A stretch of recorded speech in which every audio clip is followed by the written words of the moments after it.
All right, here we go. Salute to Knicks Nation. Tuesday night, Knicks. CP from KnicksFanTV checking in. Hit that thumbs up button for you boys. On tonight's episode, today was day one of Knicks training camp. We're going to give you some of the notes from the first media session, and we're going to ask some questions, man. I got some questions for you guys, the fan base, that I want to hear from you guys tonight. Phone lines are up 657-383-1509. Hope everybody's feeling all right in the chat. The chat is going wild. I'm seeing a lot of debates going on in the chat, so the chat is lively as well. Salute to everybody in the chat, wherever you guys are tuning in from. How's everybody doing? I just wrapped up a podcast with my guy John Smelk from WFAN. That should be out tomorrow, so look out for that. And yeah, man, feeling good. Feeling good, feeling great. How are you guys? So media day kicked off, and only a couple guys available today. One of those guys was RJ Barrett, and RJ looks like he's coming in motivated, man. He's coming in focused, coming in sharp. Here's what RJ had to say about the Rookie of the Year snub. We're surprised you didn't make rookie team snub. First or second team. Did that bother you? And is that motivating for you? Bothered me a lot. I'm not gonna lie. Bothered me a lot. I really don't understand why I wasn't on it, but it's motivation for next season. Just gotta, it's good to have an extra chip on my shoulder. Just prove myself even more. So RJ said he was not feeling the all rookie team snub, and he's coming in with a chip on his shoulder. All right, that's what you want to hear. That's what you want to hear from the now second year player out of Duke. And I'm with RJ, man. He's gonna wear this thing as motivation going into his second year, and hopefully it enhances his game. He shouldn't be worried about making the team or getting that accolade. He's got to work on getting a bit better. And one of the things I want to see RJ working on is obviously his shooting. We know that was his primary focus this offseason with his shooting coach, Drew Hanlon. Let's see what RJ's new and improved shooting mechanics will look like going into this thing, how he sets that up to become a better player. Shooting percentages definitely have to go up. Free throw percentages have to go up tremendously. RJ averaged 14 and 5 as a subpar free throw shooter. If he can get his free throws in, he can easily get to 17, 18 points a game, and now we're cooking. From a guy who's supposed to be one of your better players on the team. So the shooting and the free throw shooting has got to improve for RJ Barrett. Now, what I think is, again, Tom Thibodeau is going to play to their strengths, right? And we know that RJ's strength is attacking the rim.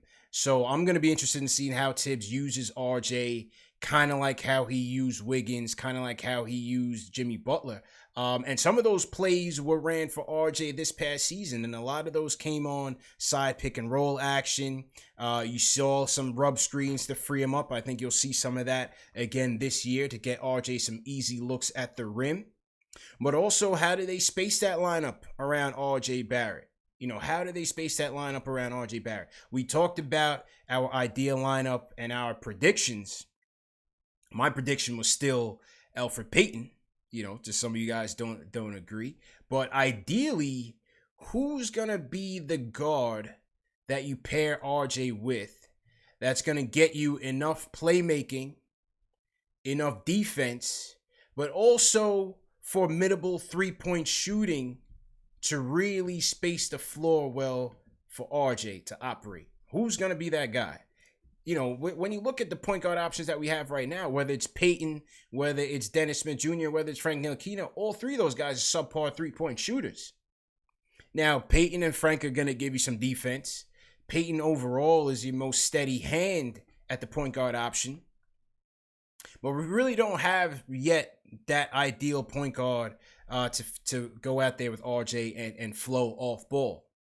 Now, Austin Rivers, I see him more as a shooting guard coming off the bench.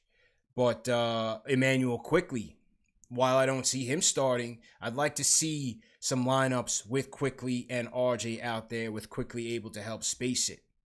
A sleeper and I mentioned this guy's name a lot, and I mentioned it on the lineup show as well, is Alec Burks.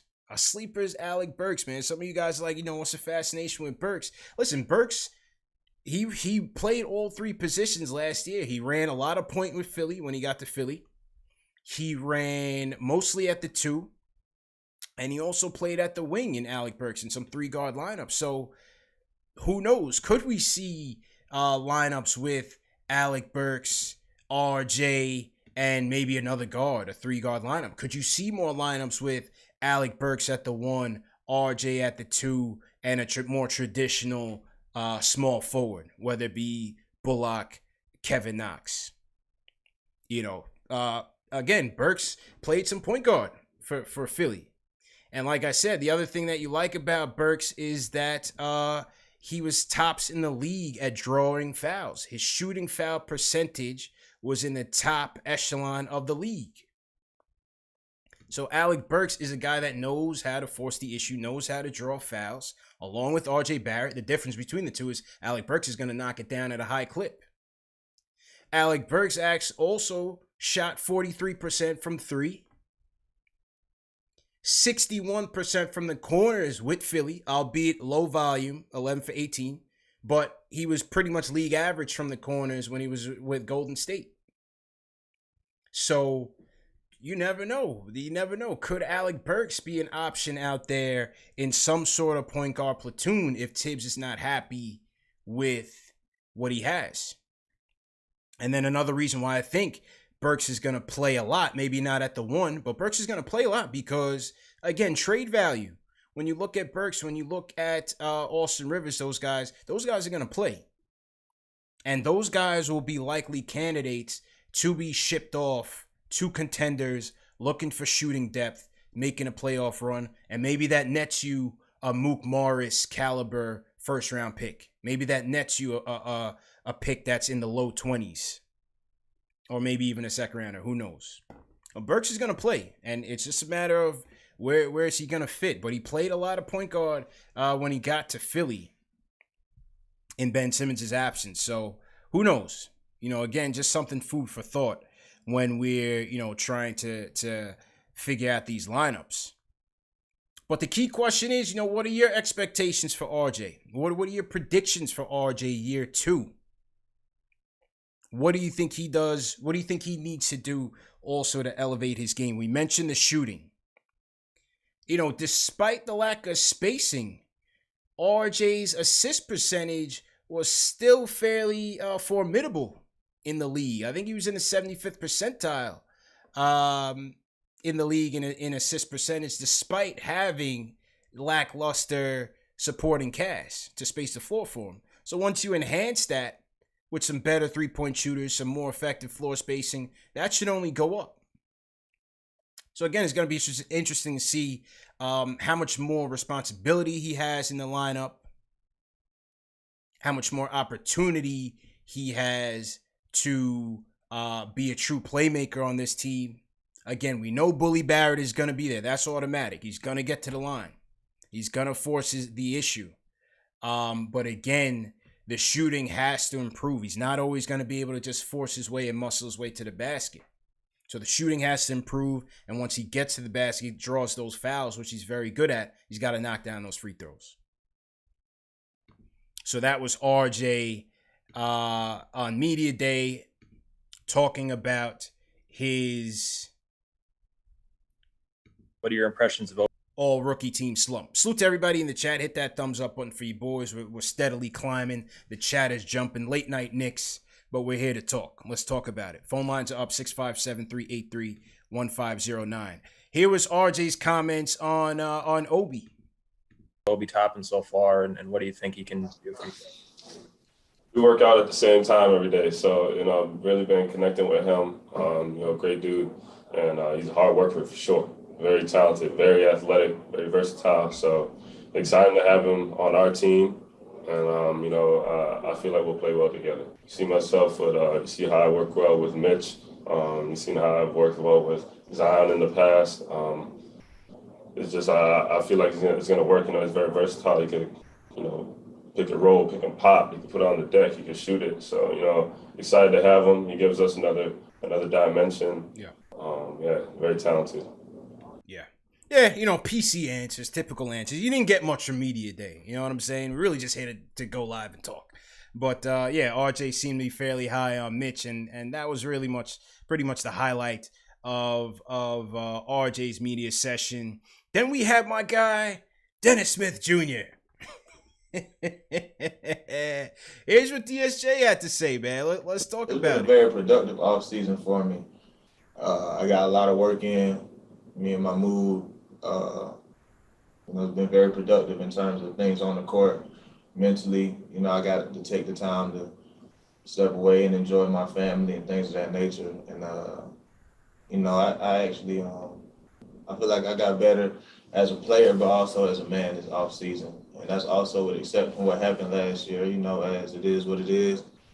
Can't change it. All I can do is keep going forward. It's been a very productive. Yeah, DSJ said he's ready to put the past behind him. He's ready to move forward. He spoke a lot about where he was mentally. That's something that we saw from him. That it just seems like with his deficiencies, a lot of it is between the ears with DSJ.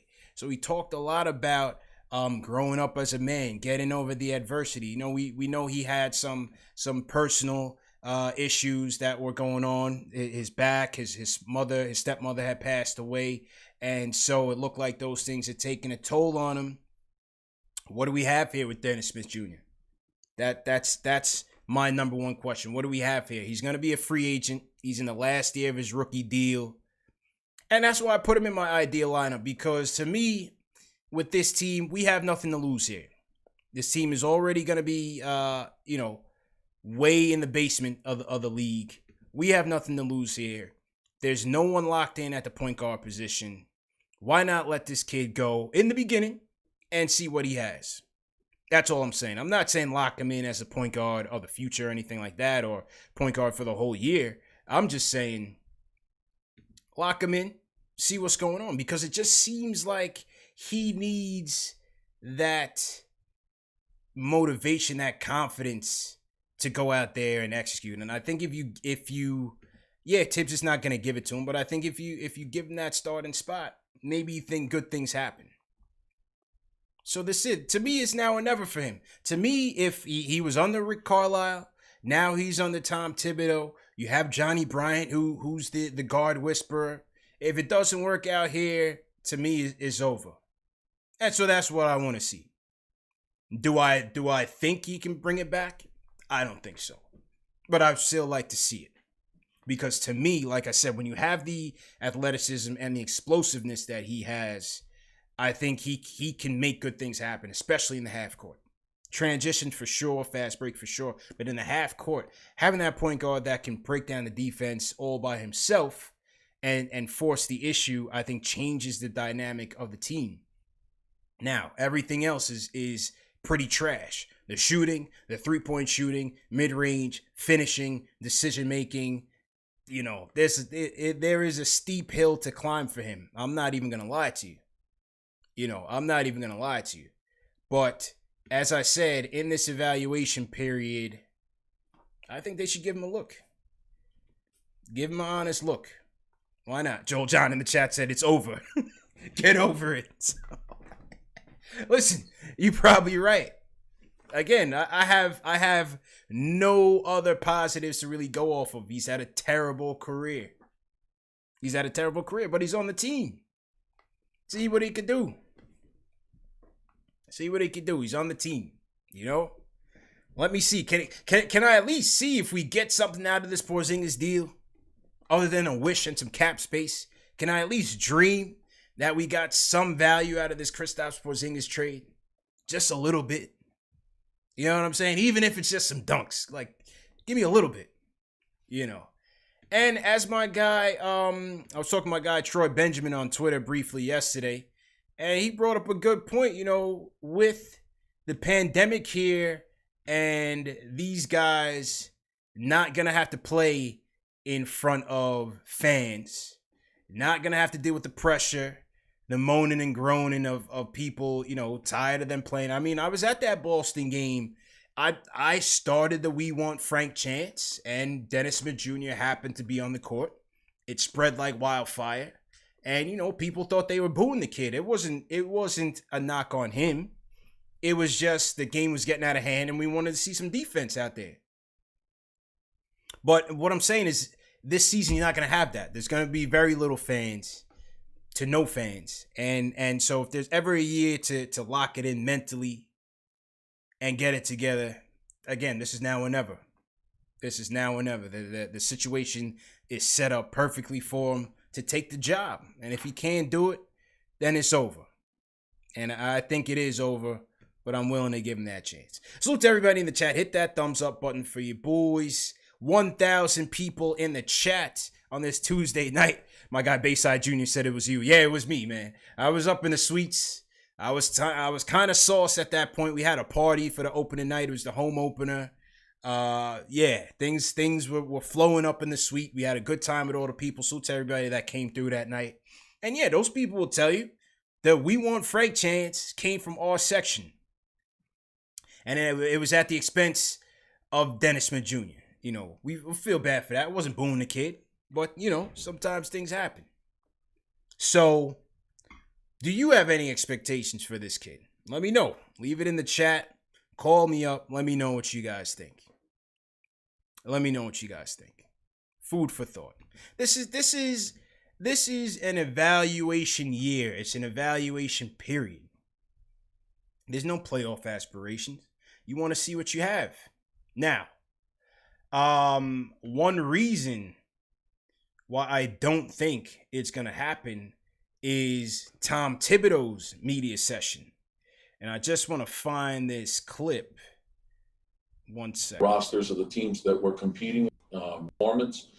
So, you know, and I like that there's competition in this season. Yeah, and it's the overall development into building a winning program and organization. So it's not just the individual player development, but it's the team development. And I think we have some guys that have a big upside. And you know, obviously, when you look at an RJ and you look at a guy like Obi and Emmanuel Quickley and Kevin Knox and, you know, our point guards, we have, you know, several players there. So, you know, and I like that there's competition. So nothing will be given to anyone. You're going to have to earn your minutes. Earn your minutes. And those decisions on rotation will be based on performance and what gives the team the best chance of winning. A player's not just going to get minutes to get minutes. You have to impact winning. You have to put the team first. There has to be sacrifices made. And that's what we're going to strive towards each and every day. He's not just going to give out the minutes. Team development. He said it once again. Team development. This was a question by Rebecca Harlow. She asked him about the development of the young guys. Once again, are you going to play the young guys, or are these guys going to have to earn it? Thibs, just like Mike Miller, just like David Fizdale, he's going old school. He's going with the vets. Because he said he wants team development to be the number one thing. So he's not just going to throw Dennis Smith Jr. out here and have him have 4 turnovers in 4 minutes. That actually happened last year. If some of you guys watched the games, that actually happened. He had 4 turnovers in 4 minutes last year. And overall, that drags down the team. So Thibs is not going to have that. And so, as I said on the lineup show, and I say it now, between DSJ, between Frank, and between Kevin Knox, those guys are going to be on the fringe. Iggy, you got your Iggy tribe. You guys want to throw him in there? Those guys are up on an uphill climb. And they're going to have to earn their minutes because they're not just going to throw the young guys out there, at least not at the jump. They're not going to throw the young guys out there just to play, just to say that they're playing. Because he also said in this presser that there's other ways for development, whether it's practice, sitting, G League, so on. It's the same thing. Same thing. Now, other coaches may disagree, but they're, you know, this is from your coach. The vets are going to play. And that's just all there is to it. And that was pretty much the gist of the media day sessions. A lot of it is canned PC answers. You're not really going to get too much out of it. But yeah, from Thibs, he wants guys that are going to sacrifice for the greater good, guys that are going to play their role, and guys that are going to impact winning. That's what Thibs said. He wants guys that are going to impact winning. So there's your answer. There's your answer. So again, gonna be interesting to see, man. Well, let me hear from you guys, man. Let me hear from you guys. Let's open up the phone line. Shoot to everybody in the chat. Let's get those thumbs up going. 1,000 people going strong. Appreciate it. First up, Jay from East New York. Jay, what's going on, bro? How you feeling, man? So, basically, like, DSJ is on the clock. Like, on ESPN, and they said something along the lines of they're going to be making RJ the primary ball handler. So I feel like Alec Burks is a lock at either the 2 or the 1, you know what I'm saying, depending on where RJ plays. I don't see DSJ fitting into that. He doesn't play defense. He doesn't shoot that well. He's not really a playmaker. You know what I'm saying? So I don't know where he fits in the scheme of things, Frank, he may have a chance because he shot really well from the corner 3. He can facilitate somewhat. He's a beast on the defensive end. So I really don't know where DSJ is going to fit in. But like you said, Kevin Knox is definitely on the clock too because they got a lot of shooting wings and guards. So he's going to have to step it up. I just want to see more development out of them. You feel me? As far as like offensively, defensively, and just the IQ, like they need somebody in there that's going to really teach them, and hopefully, the guy that they picked up from Utah. What it was, Utah. Hopefully, that player development coach could get the best of them, but it's really going to fall down on who fits best around RJ. And that's a fact. I feel like he's going to thrive with shooters around him. That's a fact. Thanks for the call, Jay. Thanks for the call. Yeah, I honestly don't see DSJ fitting into this. I don't. He's gonna have to earn that. And like you said, he doesn't play defense. His IQ ain't all that there. Decision making ain't all that there. So, I think it's gonna be an uphill climb. But as you said, teaching is gonna be the thing. Development is gonna be the thing. Thibs has emphasized that. I think that's why they brought in Kenny Payne. That's why they brought in Mike Woodson, and that's why they brought in Johnny Bryant from Utah. I think while they are going to be aggressive in the off seasons to come and be smart, they're also going to focus on building the infrastructure internally, which is important. And I hope they stick to that. And it's not just lip service.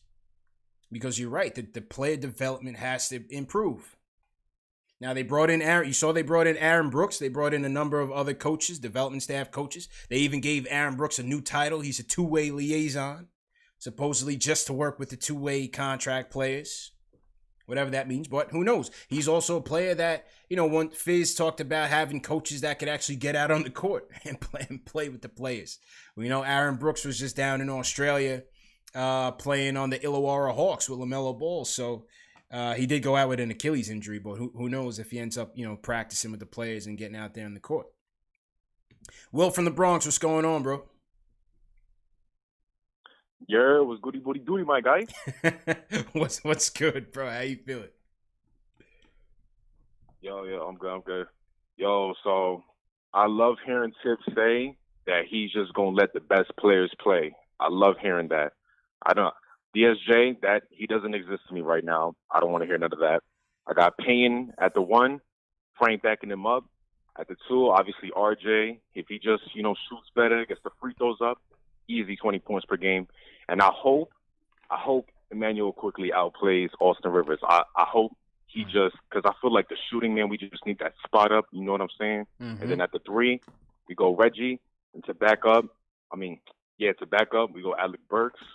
Kevin Knox doesn't exist to me neither. Don't want to hear nothing about it. At the 4, I hope somehow Obi outplays Julius. Everybody talks about Julius getting paid the most money, and that's why. Listen, Julius should be thinking, If he's getting benched, he should at least be thinking, well, at least I'm making the most money. And then at the 5, of course, Mitch, backed up by Nerlens. Vegas got us at 22.5 wins. I got us at exactly 30 wins. I think even though the roster isn't better or worse than last year, I think it's just because, our coaching staff is just that much better. But yeah, that's all I got. Thank you for having me on again. Stay safe. Appreciate you, my guy. Thanks for calling in, bro. What did he say? Was goody footy? Oh man, that's a new one. What's say? Was goody footy cootie? I don't know, man, but I appreciate the lingo. Listen, I think some of you guys are still selling Julius short here. As much shortcomings as he has, I think we have to be realistic and understanding that until Obi proves himself, this is your best player on the team offensively. I don't think that's up for debate. And so to think that they're just going to throw him on the bench and throw Obi out there. Now, Thibs did say Obi's ready to go. And I'm surprised he said that. I'm surprised he said that. But he said he's ready. But, again, I don't see them just banishing Randle to the bench just for the sake of throwing Obi out there. I think it's much easier. Keep Obi hungry at the same time. This is not an ideal situation. We know that. But keep Obi hungry, keep him humble, keep him motivated. And maybe he goes out and shows that his defense is not as bad as people think it is. And maybe he goes out and shows improved from a defensive standpoint, that he deserves that spot over Randle right now. Right now. But the reality is, Julius is your best player, man. He's your best player. You're going to want to try to keep his trade value up and trade him at the deadline if there's a trade to be made. And so you have to hope that, again, when Thibs is talking about making winning plays and impacting winning, I think he's dead talking to Julius Randle. Making the extra pass, making the extra play to make your teammates better. If you guys remember the quote-unquote Bobby Portis game, when Bobby Portis started wilding out, that was because that key stretch of that game was Julius Randle finding Portis in the corner for those corner threes, making that extra pass when he could have easily just laid it in himself. And so, those are the things that he's going to have to do. While he's here, he's on the team. Julius is going to be here. And so that's just the role that he's going to have to play. We'll see. If he does, we'll see, But the idea, that's the play I'm talking about. When he finds Portis in the corner three, boom. Those are the type of plays that Julius is going to have to make, especially with this young roster, for sure. Make that extra pass, even if it costs you a couple points. Now, my guy Will mentioned Quickley. He wants Quickley to overtake Austin Rivers. I think once again, from a productivity standpoint, from a business standpoint, I think Austin Rivers is going to play, no doubt about it. And I think, look at the deal that they signed Austin Rivers to. $3 million. That is cheap. Guarantee there's a team out there going to trade for him at the deadline. Guarantee a contender trades for Rivers at the deadline. So he's going to play. Rivers is going to play. Now, listen, Quickley has a chance. There's one thing that Quickley can do right now to help this team, and that is shooting. He is an elite three-point shooter. That is the number one quality in the league right now. And that is where he can help the Knicks right this instant. 40% career shooter from three. 90% career shooter from the free throw line. As JL has talked about in the last show, probably the best movement shooter that you have on the team right now. Also, 6'8" wingspan. The ability to make his defensive rotations, his defensive awareness and IQ is set to be pretty good. So, can he stick in that way? But I think the biggest swing is going to be, the biggest factor for Quickley is his playmaking ability. Can he actually be adequate from the point guard spot to really, if he can do that, then he's definitely staying on the court.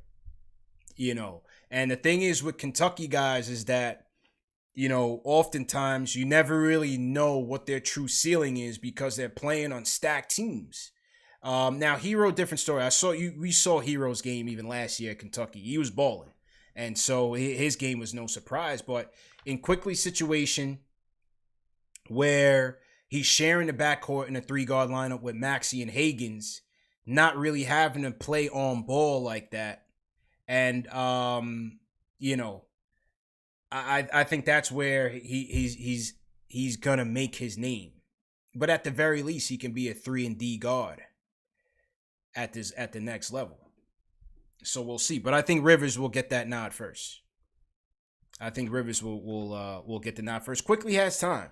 Like I said, with Rivers, it's going to be business. It's definitely going to be business. Jay, what's good, my dude? How you feeling, bro?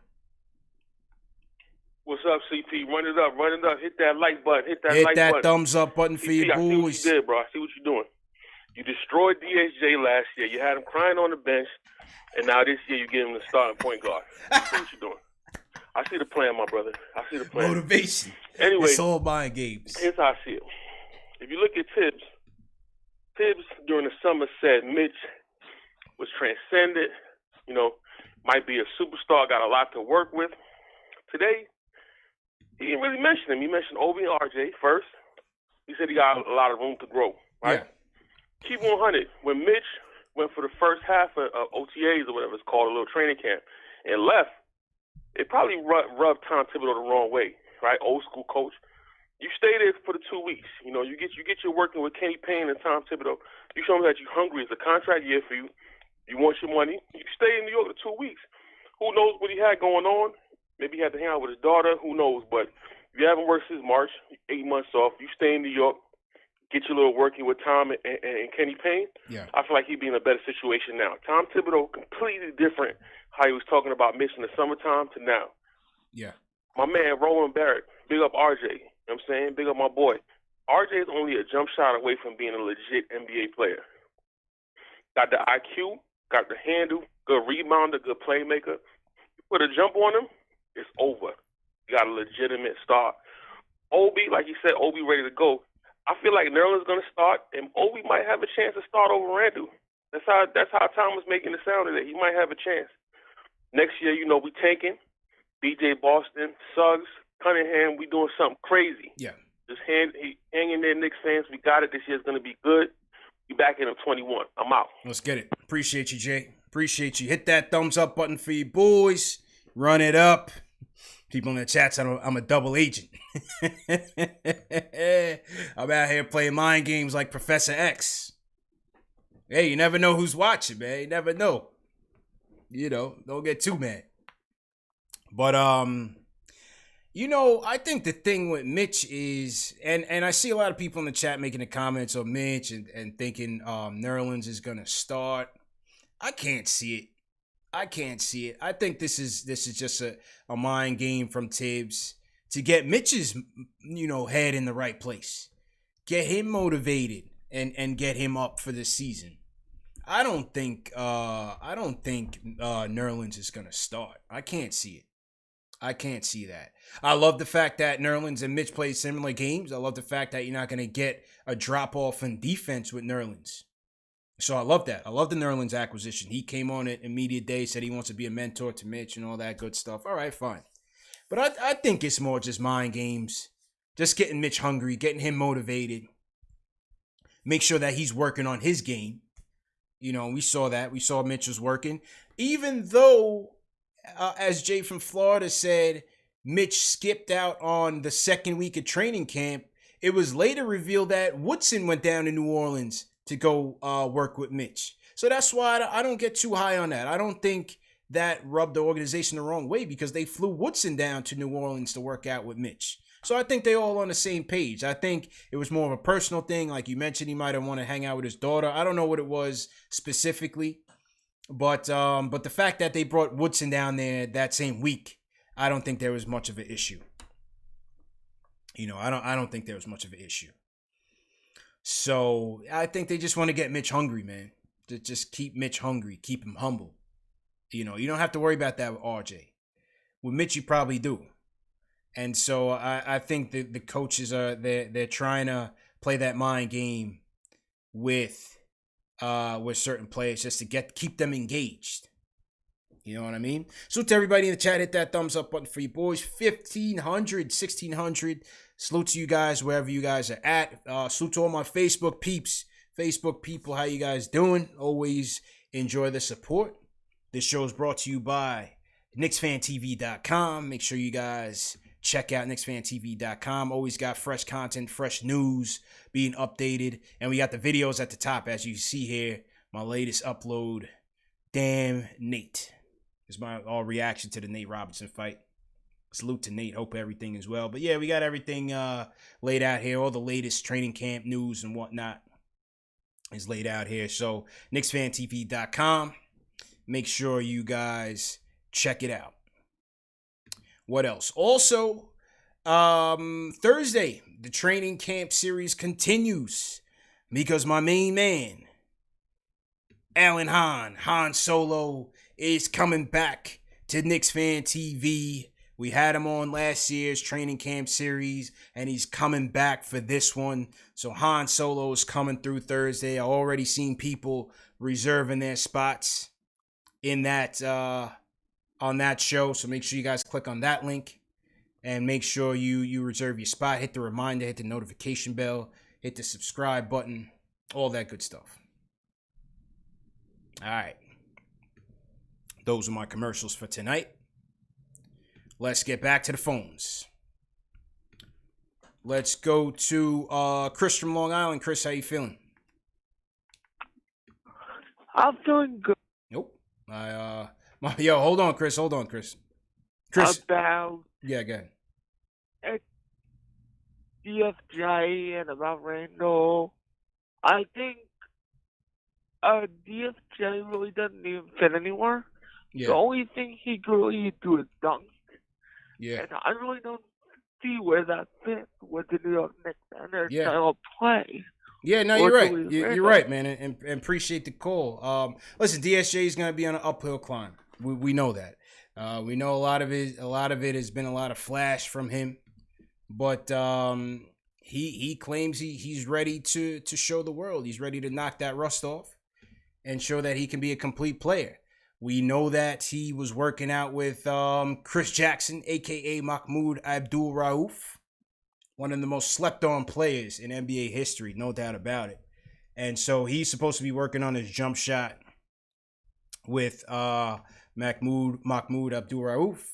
We'll see. DSJ is another guy who is fixing his jumper because it needs fixing. The free throw shooting was trash. Everything, all his shooting statistics across the board was hot garbage. So we'll see. And if there is ever anybody to learn from, it is him, because Mahmoud Abdul-Rauf was a sniper, absolute sniper. But appreciate the call, Chris. Let's go to JJ from Brooklyn. JJ, what's going on, bro? Yo, CP, what up, bro? How you feeling, man? How's everything? Good, man. How you doing, bro? I'm good, man. Chilling, thanks. Yeah, so honestly, man, with my starting five, I think I would just rock with my guy Quickley, man. We need that shooting from the point guard spot. You know, especially, you know, I think we should just rock with guys that'll bring the best out of RJ Barrett. And if you go with Quickley, say you got Quickley at point guard, and then you put out Burks at shooting guard, you got two guys who could really shoot and that are both great off ball. You know, because at this stage of RJ's career, you know, he's not a guy who's going to drive off ball. So if you could put two guys around him that are great off ball, that are really good knockdown shooters, you know, that would just open up the driving lanes for RJ. Yeah. It would make things easier for Mitch. So, I don't know. I know he's probably not ready yet to start a point, but, you know, I just think this year should just be about development. Like, I was nervous, you know, what you were saying, what Thibs said, like, I just don't want to see like last year. I don't want to see Noel and, you know, Rivers and these guys getting big key minutes, especially at the end of games. You know, to see, you know, it's a make or break year for some of these kids, DSJ and Knox and Frank. You know, I just to see what these kids could do with some serious minutes here, man. Mm-hmm. But that's it, pretty much it. Appreciate it, CP. Have a good one. Appreciate it, my bro. Appreciate it as always, JJ. Hey, it's a tough business, man. It's a very tough business. Like you said, it's a make or break year for a lot of these guys, but business comes into play, politics comes into play, and just getting out there and earning it is gonna be another thing. So but I agree with you. We could have some wild cards at the one at certain spots, depending on how this thing gets spaced out.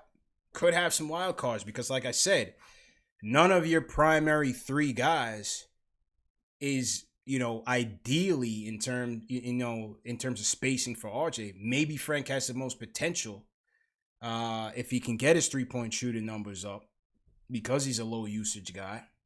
Maybe. But we'll just have to wait and see. We'll just have to wait and see. So there could be some wild cards indeed. People ask about Miles Powell in the chat. Again, a guy that looks like has some potential, undrafted, Exhibit 10 contract. For Miles Powell to make the team, they already have to cut one person. I think two people could be on the brink if they're serious about signing Michael Kidd-Gilchrist to a real contract. And then for Miles Powell to make it with only 4 preseason games, tall order. Tall order. I think he ends up in Westchester. Because again, I'm not even sure if these end of the bench guys get playing time in this shortened preseason. So it's going to be limited opportunities for Miles Powell to show what he can do. So let's see what happens there. Salute to everybody in the chat once again. Hit that thumbs up button for you boys. Let me run through the super chats real quick because a couple episodes ago I forgot them, and definitely want to make sure that we salute our supporters who support us financially. Salute all our supporters, but especially people that donate. We definitely appreciate it. Helps us cover our overhead. Salute Michael Parker, #1 fan of the show. Paul Nieles, he says it's cold in Florida. Hit that thumbs up button for you boys. Alan Berman, what's going on, man? He says you could add up DSJ and Julius Randle's jersey numbers and it'd be higher than both of their basketball IQs combined. Feel bad for Smith, but it is what it is. Yeah, I think he's on an uphill climb, but we'll see what happens. Kaiser Sose, not a Randle fan. He says Randle is basura. Let me get my Spanish correct. Kyle says, I support CP's 15-game DSJ plan. That's it. Just a little, you know what I mean? A little spritz. A little sprint, if you will. That's it. Logan Shea Team #news. Appreciate you, Logan. If you guys are new in the chat, leave me a #new, and we'll shout you guys out. Michael Aaron also sent a super chat. He says, I'm excited for the future of RJ, Obi, and Mitch, but throw a jersey and some hot icy hot on Aaron Brooks. And he's our best point guard. Hey, prime Aaron Brooks was a baller, man. Don't sleep. Prime Aaron Brooks was a problem. And so, yeah, that's hilarious, man. Couple other people that submitted super chats on our November 30th show. I just want to list the names and say appreciate it because I want to make sure we acknowledge these people. Michael Parker once again, Kylo Hendricks, Money Mark S, Ohen Afriye, Emile Beaumansour, the New York sports guy, Christoph, Above the Rim, Tatum 757, Big J, Jules Walker checking in from South Korea, and Michael Parker once again. Those are people that left super chats for us a couple days ago, and I forgot to acknowledge it, so definitely appreciate it. David TM, if that happens, just send me a ping or something. Just remind me before I wrap up the show, just so we make sure we acknowledge those people. All right, back to the phones. Tito from Brooklyn, what's going on, bro? Hello? Yo, what's going on, bro? How you feeling? Hey, CP, how's it going? Hit your thumbs up for your boy, man. Hit that thumbs up button for your boys. What's going on, bro? Nothing much, man. Just wanted to go into the media day thing. Thibs is a man of few words, man, but he said enough. The dude got a good poker face. Yeah.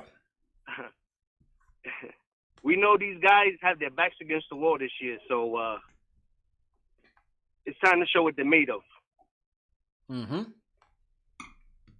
And if you can't get the job done, there's somebody on the bench waiting that's ready to get it done. So enough of this development stuff. It's time to win games, man. Like, we can't do this anymore. There's not too many LeBron James and Zion Williamson is going to be guaranteed first overall picks. You know what I'm saying? So you just got to play with the cards that you're dealt, man. And Thibs is going to bring the best out of these guys. Yeah, I hear you and appreciate it. I just wouldn't look for too many of those W's coming this year. It's going to be a long one. I'm just being honest, man. I don't see them. I said 26 and 46, and that's where my bar is. And, listen, I understand you want to win, but at the same time, we need talent too, bro. Let's just be honest. We need talent on this team, and I can't blame them for keeping this thing lean and taking this thing into the 2021 draft. Every day I'm seeing a new name out there that's just showing flashes this early in the college season. It's the BJ Bostons, it's Cade Cunningham, it's 100 million Jalen's they got running around out there.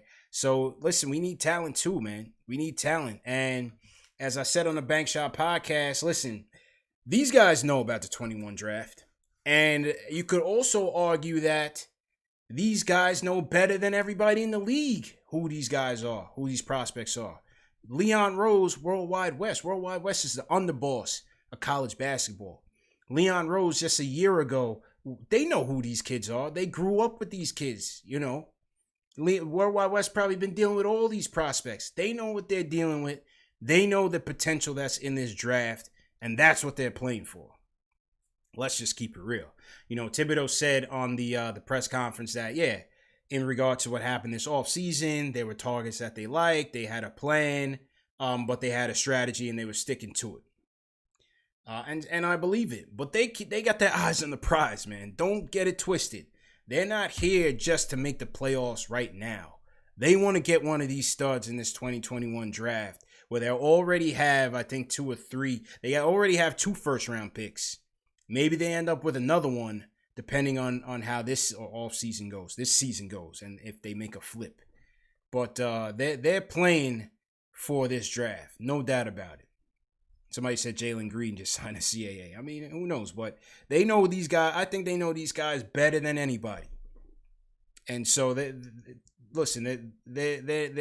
sharp guys. They know what's going on here. Let's see what we got in team #new. I lost track of the chat. Chat going crazy. We got 1,600 people in here. That's why. Urson the Great. Welcome, team #new. And Omani01, team #new. Mark Felix, team #new. Salute to Mark. Will Infant Zone says salute from Queens. Salute to Will. Yeah, man. Salute to Logan Shea. Salute team #new. Feel like you've been in here before, but welcome anyway. Yeah, man. Salute to all you guys, man. Thursday night, Alan Hahn, CPJ Ellis, back at it. Taking fan phone calls as well. Gonna be a good night. Salute to Han Solo. All right, a couple more calls before we wrap up. We're going international with these next 2. Let's go, John from Canada. John, what's going on, man? How you feeling?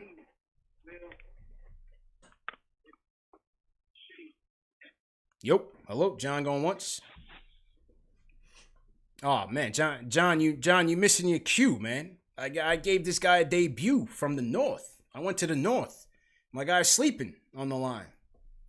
He's on the couch watching. I could hear myself in the background. He's on the couch watching this. And probably asleep, fast asleep. He must have work tomorrow.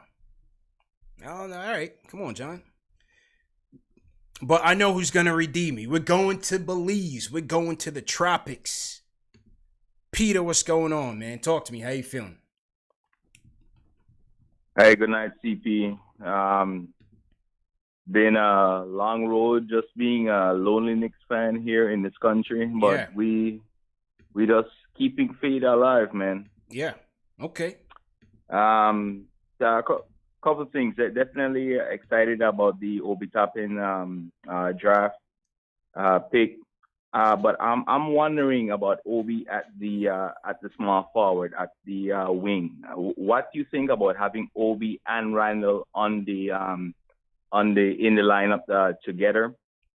A next thing that I just want to quickly point out: how serious are the Knicks about Mitch Robinson long term? Because with all these trades with these second round picks, one of their prospects that they wanted to get with one of those second round picks before they took Daniel Oturo was to get Vernon Carey, right. But he ended up going to the Hornets, right. I believe.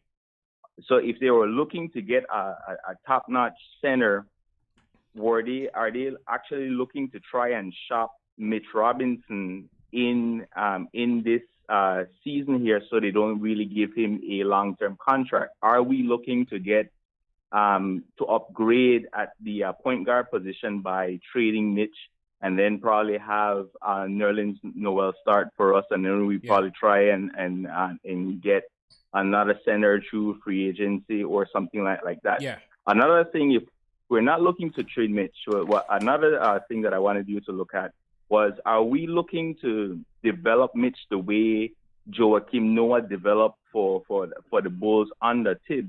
As he was averaging about 3-4 assists a game. He was in that MVP discussion back in the day when Derrick Rose went down.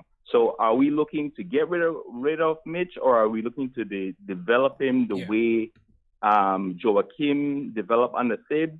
And are we looking to put Obi Toppin at the 3 and play him alongside with Randle instead of trying to just get Obi coming off of the bench? Yeah. Appreciate the call, my guy Peter. My guy Peter's calling from Belize. He's calling long distance too. This ain't WhatsApp or Discord, so I appreciate that. That's dedication.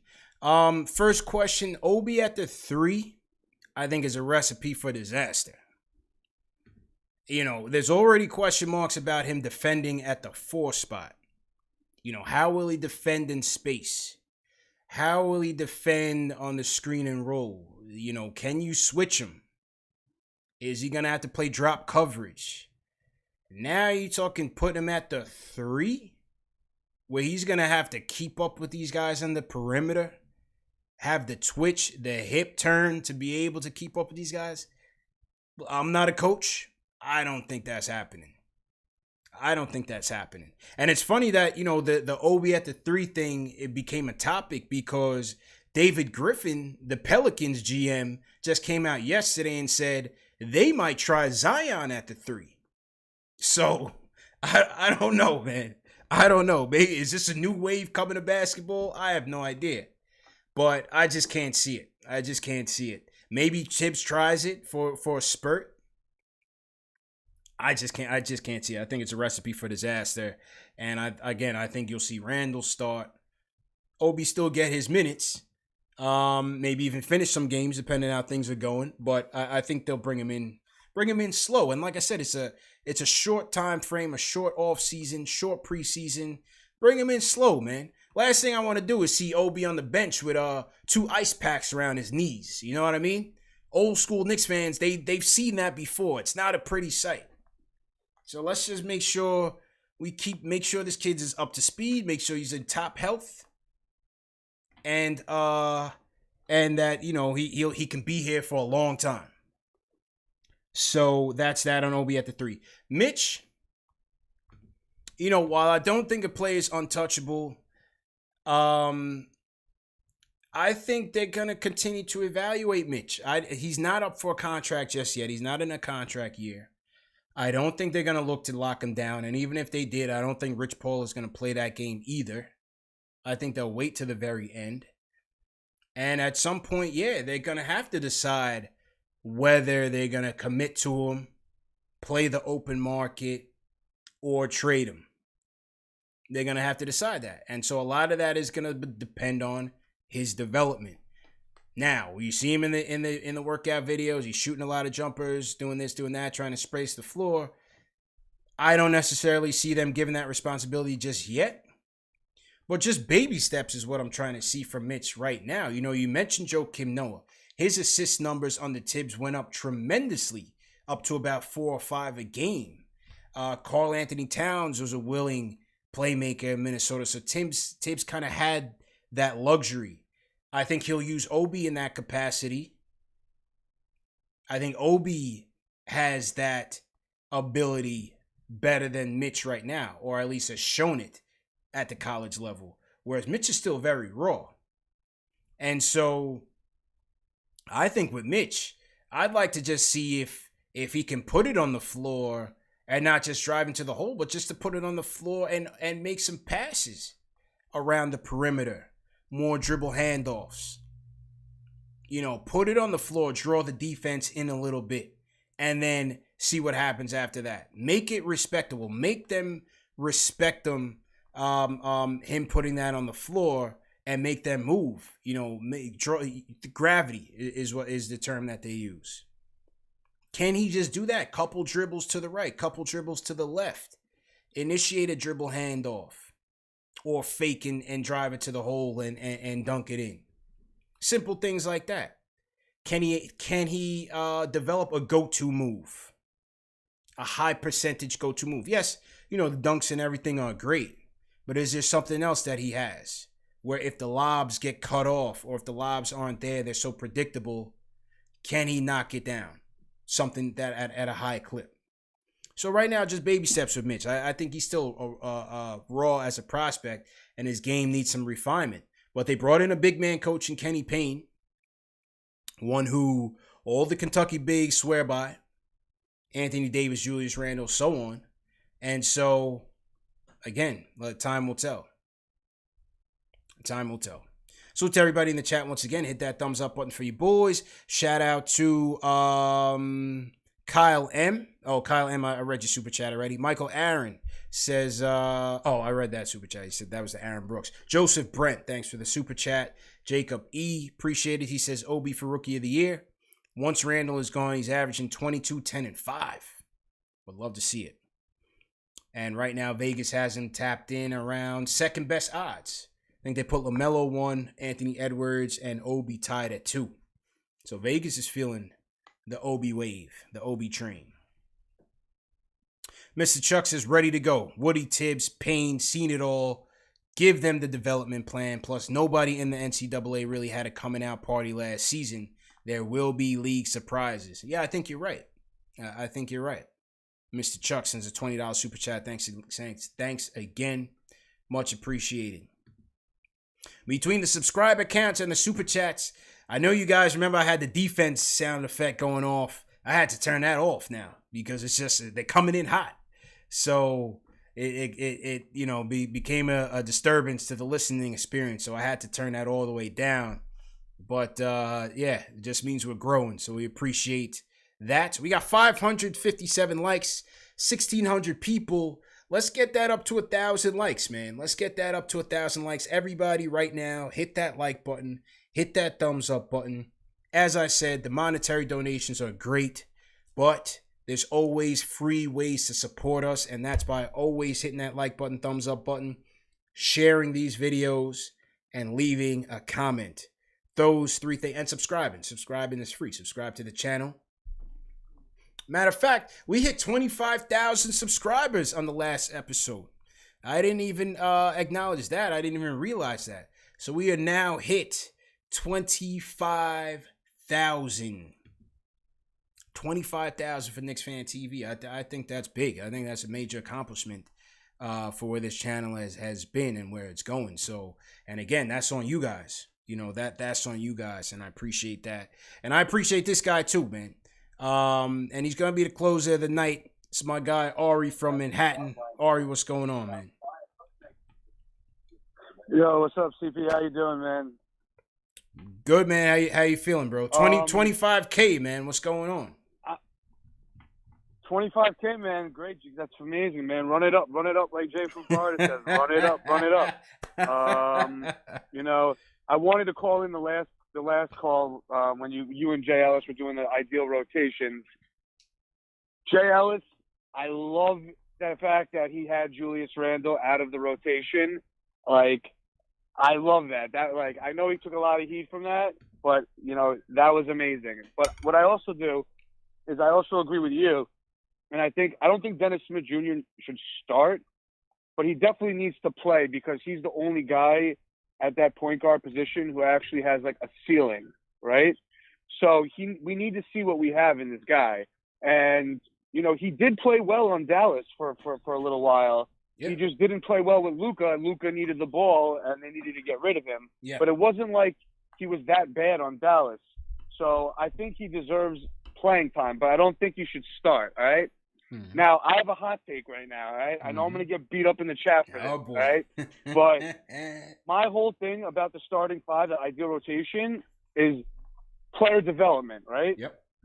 And when you think player development, you think Mitch, RJ, and Obi. Those are our guys that we're investing in. And if Knox and like DSJ, Frank, they turn out good for them. But we need to put RJ, Obi Toppin, and Mitch in the best position and easiest position possible to feel as comfortable as possible to develop them, okay? And for that reason, my starting point guard this year is Elfrid Payton, okay? Ooh. Because he is the only real pass-first point guard who's not going to take shots away from these guys.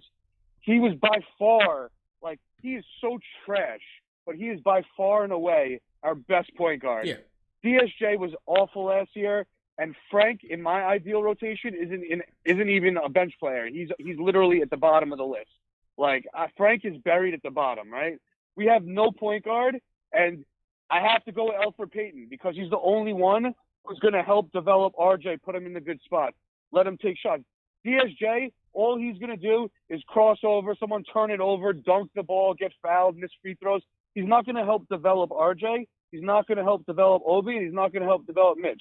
And it's probably best for DSJ, for his psyche, to go against bench players and not against starters and see if he can prove himself with that. And that's why I also have Knox on the bench. Like, I don't think we have to start Knox. I think we should let him come off the bench. He needs to be the first guy off the bench because we need to develop our players, but it would help his psyche if he played against backups in the beginning, right? So I basically have Elfrid at the 1. I have people talk about RJ at the 2 or the 3. I put RJ wherever he feels more comfortable. And if he feels more comfortable at the 2, I put him at the 2. I'll put Alec Burks at the 3 just to spread the floor a little bit. I'll put Obi at the 4 because he's going to be our second coming of Amari, we hope. But he needs to get the burn, and he's NBA ready. And I got Mitch at the 5. And then off the bench, I got Nerlens Noel backing up Mitch, okay? Backup point guard, I have DSJ because he needs to play because we need to see what we have in him, okay? Backup 2, I have Austin Rivers because he's probably our best overall – he might be our best overall maybe even a player offensively as a guard. I mean, he needs to play also. We need to boost his trade value. And then backup 3, Knox. And then the backup 4, I'm going, like JL said, that dude Omari Spellman, my backup 4. I have him also because Randle's just going to take touches away from people. You guys are crazy. So that's my rotation. And one last thing. I don't know who got knocked out harder, Nate Robinson or when I bodied Serge. So if anyone wants to be put to sleep like Nate, let CP know and let's set it up. 6 rounds, we do it up, and that's it. All right? Let the chat nominate someone. No fake pretenders. Bring me someone tough, all right? Bring me someone who could actually battle me, all right? Let the chat decide. And when you guys are ready, let's do it, and I'll put you to sleep. All right? Period. I'm out. Peace, bro. Peace, man. Hey, man, that's my guy, Ari. I probably gave him about 5 minutes. Too much time, but that's my guy. That's my guy. I told you guys I think Peyton is going to get the nod early. Most reliable option. I did hear one thing, and I got to check this with Alan Hahn on Thursday. Because he said that Frank's camp was not pleased with potentially playing off ball. They said Frank and his camp want to be considered as the point guard. So that's interesting. That's going to be interesting. Going to be interesting to see how Thibs uses him and how he adjusts. But according to Hahn, he was on the Strickland podcast. All my guys at the Strickland. He claimed that Frank was not too pleased with playing in the off-ball position. Well, we'll see. Remember that? I don't know if you guys remember. Remember that time when Fizdale was talking all that garbage about throwing Frank in at the 4? That might have done it. Frank probably called back home to France like, yo, listen, I'm coming home. Get me out of here. Get me out of here. So we'll see. But yeah, I have Peyton penciled in. And we'll see how it goes from there. But appreciate the support, Ari. Appreciate everybody for tuning in. Jason in the chat said, are we going live after every game? Absolutely. To you guys that are new in the chat, post-game live is back after every game. And not only that, we're going to be doing watch-alongs and everything as well. Remember, the West Coast watch-along will be there as well. For those West Coast games that start a little bit too late on the East Coast, we actually will run the whole game and post-game and all that. It's usually a long night, and with this team, it's going to be an even longer night. So, yeah, all that to look forward to this coming season, and it's going to start next week, December 11th. Knicks at Detroit Pistons. Knicks and Detroit basketball, December 11th. We'll be here post-game live. Number one show for the fans, by the fans. And, yeah, make no mistake, man. Ari wants to smoke. Ari wants to smoke with somebody, man. You know, Serge is my guy. He didn't have to do him like that, Ari, man. He didn't have to come back at him. Serge came back on draft night and, admitted that Julius's days are numbered. So Serge is coming back. Serge is coming back to the pack. So I'm not trying to bury my guy Serge. Well, we need some new competition for Ari. I haven't heard from Josh from San Diego in a while. I think once the Westbrook thing died down, I'm not sure if he's got more takes in the bag. But Josh, if you out there, we still got to set up the card. Ari versus Josh. It should be much more entertaining than Jake versus Nate Robinson. And yeah, we'll see, man. We'll absolutely see. But yeah, great show, everybody. Somebody asked if we're going to be doing post games for preseason. Absolutely. Anything less would be uncivilized, man. Come on, man. This is what we do. This is what we do. Number one show for the fans, by the fans, man. This is what we got to talk about, man. You know? What you guys think? It's just going to be all-season talk, free agency talk all year? We've been going for 9 months, right? We've been going for damn near 9 months at this thing with no basketball. We finally made it. Couple days away. Preseason is among us. And so, just thankful for everybody for supporting. Thankful for everybody who contributes on this channel, bringing insight and everything. And yeah, man, just always a good occasion here for KnicksFanTV, Knicks therapy, if you will. So remember that this show is available in audio podcast format. Spotify, Apple Podcasts, Amazon Alexa, Stitcher, Google Play, iHeartRadio, all under KnicksFanTV. Just search KnicksFanTV. There's no excuse to miss it. If you miss it on video, you can always catch it on audio, so no problem. Get your merch. Merch is always available on deck. And yeah, man, Thursday night, CP, Jay Ellis, Han Solo is coming back to KnicksFanTV. Alan Hahn will be here. Make sure you guys tell a friend to tell a friend, and let's make it a packed house. I want to see 3,000 people in here for Alan Hahn's show. Let's get it going. Salute to all the mods, as usual, for all your hard work, and salute to everybody in the chat.